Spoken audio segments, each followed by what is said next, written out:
Kedatangan pemain keturunan berkualitas tinggi seperti Emil Audero Mulyadi, Joey Pelupesi, dan Dean James telah memberikan dampak besar bagi timnas Indonesia.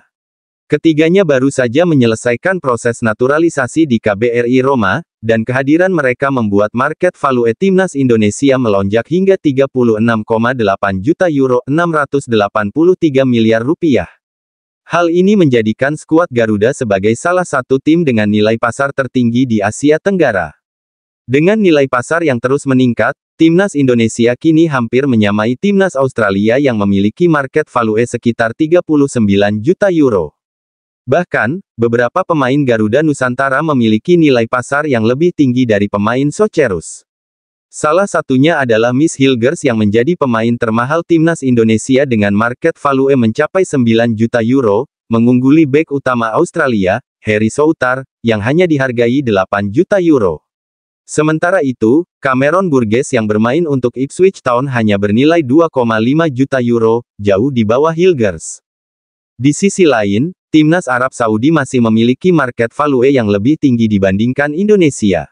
Namun, dengan pertumbuhan nilai skuad Garuda yang pesat, selisih tersebut diperkirakan akan semakin menipis dalam beberapa tahun ke depan. Keberadaan para pemain naturalisasi berkualitas membuat lawan-lawan timnas Indonesia di grup C mulai waspada. Tom Haye menyebut bahwa pasukan merah putih kini semakin disegani di Asia.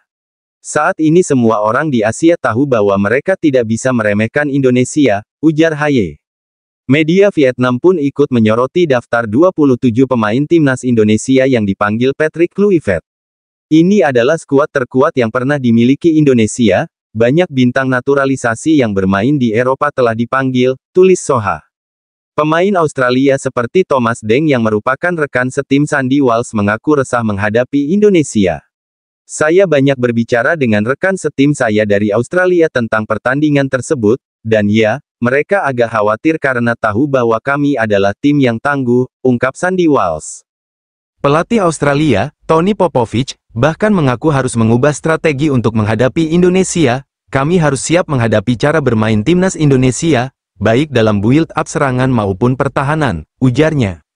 Sementara itu, timnas Bahrain di bawah asuhan Dragan Talajic juga mulai mempersiapkan diri secara serius.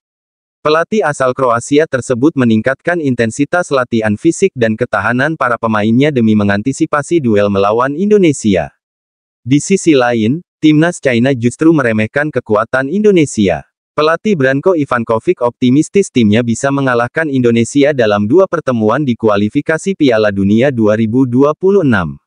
Meskipun Indonesia memiliki lebih banyak pemain naturalisasi, kekuatan mereka masih lebih lemah dari kami, ujar Ivankovic seperti dikutip dari 163.com. Melihat ancaman dari lawan-lawan di grup C, PSSI terus berupaya memperkuat skuad Garuda. 2 pemain keturunan yang masih dalam proses naturalisasi adalah Hairo Riedewald dan Mauro Zelstra. Jika proses ini rampung, timnas Indonesia bisa semakin disegani dan menjadi kuda hitam di kualifikasi Piala Dunia 2026. Dengan skuad bertabur bintang dan nilai pasar yang tinggi, timnas Indonesia kini bukan lagi tim yang bisa dipandang sebelah mata. Perjalanan menuju Piala Dunia 2026 semakin menarik untuk disaksikan, dan pasukan Patrick Kluivert siap memberikan kejutan besar di Asia.